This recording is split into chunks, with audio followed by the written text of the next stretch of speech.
حبیب جناب محمد رسول اللہ صلی اللہ علیہ وسلم کی ذات گرامی پر سامعین و سامعات، طلبہ اور طالبات، معذرت کے ساتھ جیسے کہ آپ کو پتہ چل گیا ہوگا کہ جو ہمارا وقت مقرر یعنی 7:20 بعد قریب جو درس ہوا کرتا تھا، آج یعنی یہاں پر بجلی کا مسئلہ اور انٹرنیٹ کا مسئلہ ہونے کی وجہ سے یہ درس ممکن نہیں ہو سکا، جس پر ہم تمام سے معذرت خواہ ہیں اور دعا گو ہیں کہ اللہ رب العالمین آپ نے جو انتظار فرمایا اور جو آپ کو دقت ہوئی، اللہ رب العالمین دنیا و آخرت میں سب بہتر عطا فرمائے۔ اور آپ یہاں پر ماشاءاللہ پھر جمع ہوئے ہیں، اس موقع پر بھی، اس وقت پر بھی اللہ رب العالمین یہاں پر ہماری جمع ہونے کی برکت سے اللہ رب العالمین ہمارے مشکلوں کو آسان فرما دے۔ اللہ رب العالمین کی جتنا بھی انتظار ہوا ہے اللہ تعالیٰ نے مدد دل فرما دے۔ وقت ہو چکا ہے الحمدللہ، تو میں بلا گفتاخر فضیلت الشیخ محمد اللہ سے گزارش کرتا ہوں کہ وہ آج کے خطاب کا اور آج کے درس کا آغاز کریں۔ السلام علیکم ورحمۃ اللہ وبرکاتہ۔ بسم اللہ الرحمن الرحیم، الحمد للہ رب العالمین، وصلی اللہ علی نبینا محمد وعلی آلہ واصحابہ اجمعین۔ فاعوذ باللہ السمیع العلیم من الشیطان الرجیم من حمزہ ونفخہ ونفثہ، بسم اللہ الرحمن الرحیم۔ والقواعد من النساء اللاتي لا يرجون نكاحا فليس عليهن جناح أن يضعن ثيابهن غير متبرجات بزينة وأن يستعففن خير لهن والله سميع عليم۔ ليس على الأعمى حرج ولا على الأعرج حرج ولا على المريض حرج ولا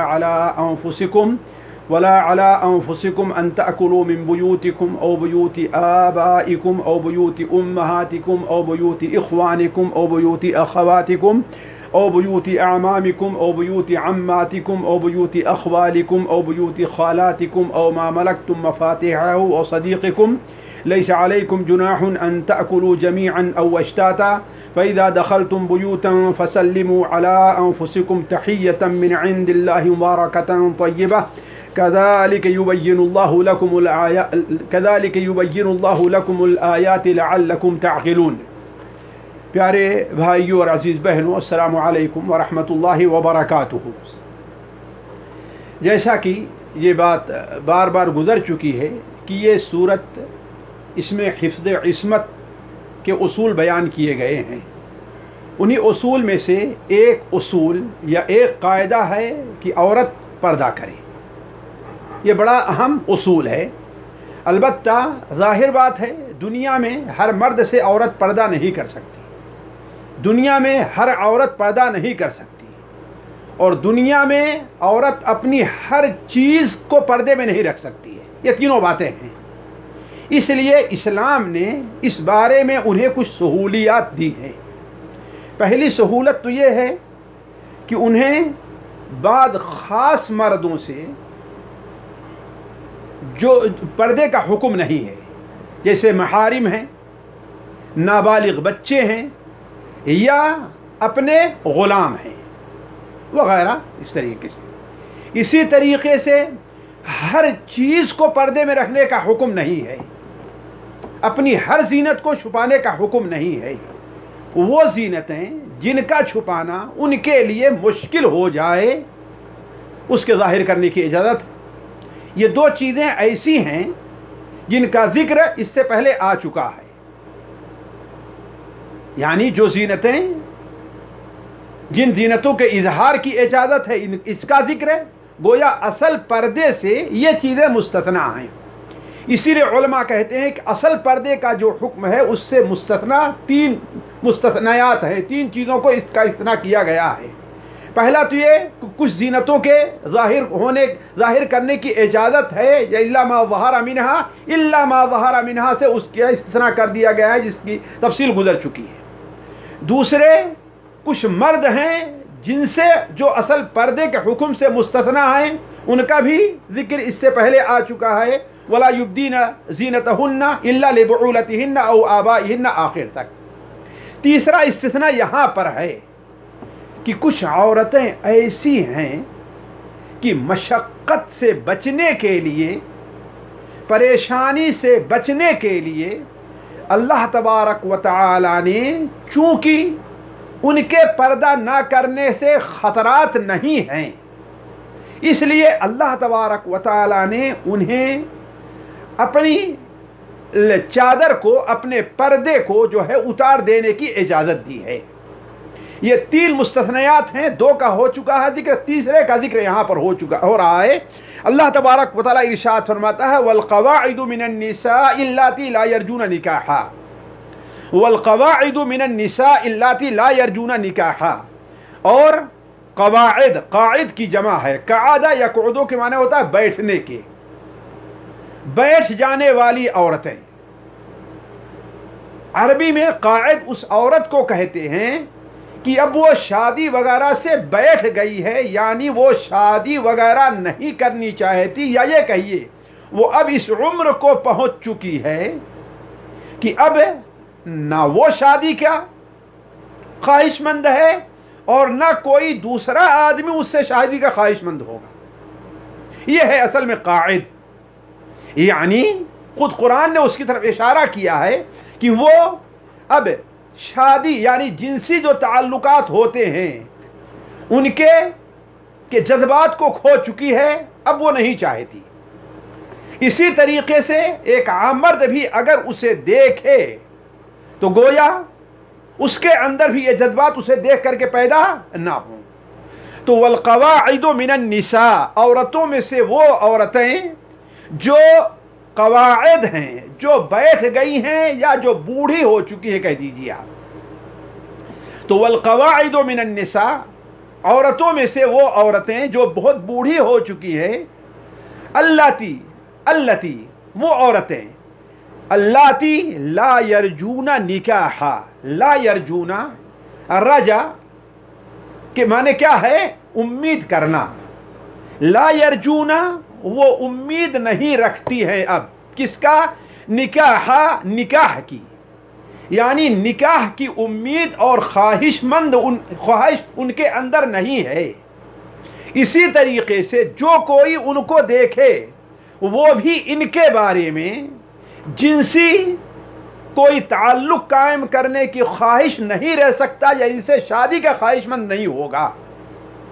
تو اللاتی لا یرجون نکاحا، جو نکاح کی امید نہیں رکھتی، نکاح کی خواہش نہیں رکھتی ہیں، کیا ہے؟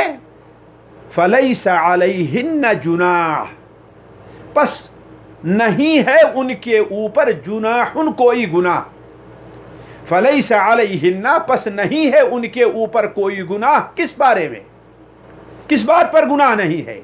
ان یضعن ثیابہن، یہ کہ وہ اپنے کپڑے کو اتار دیں، وہ اپنے کپڑے کو اتار دیں۔ کیسے کپڑے؟ بعض کپڑے اتاریں، ظاہر بات یہ نہیں کہ برہنہ رہیں، گویا وہ کپڑے اتاریں جن کپڑوں سے وہ اپنے آپ کو اور اپنی زینت کو چھپاتی ہیں، جن کپڑوں سے اپنے آپ کو، اپنی زینت کو چھپاتی ہیں۔ اب تک جو چھپاتی رہی ہیں تو اب کپڑے انہیں اتار دینے کا حکم ہے، اور یہی تفسیر صحابہ کرام رضوان اللہ علیہم اجمعین سے مروی ہے۔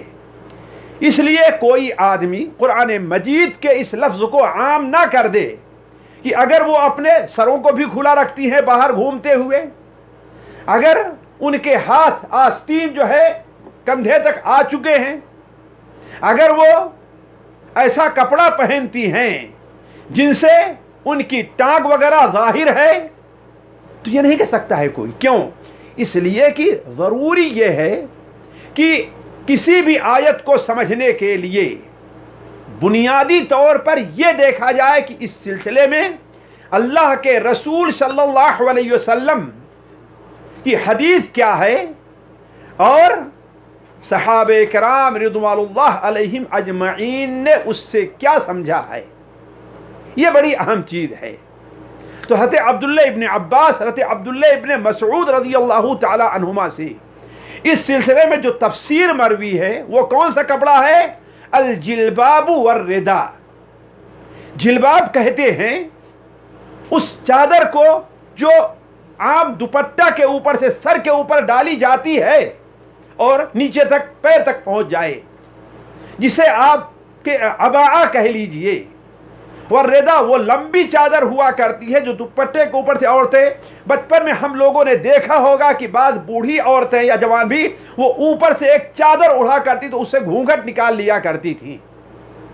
تو اس ثیابہن سے کون سا کپڑا مراد ہے؟ ضروری ہے اس کو دیکھا جائے.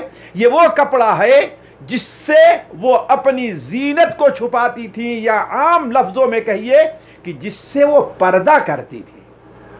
جس کپڑے سے وہ پردہ کرتی تھی وہ کپڑا انہیں اتار دینے کا حکم ہے.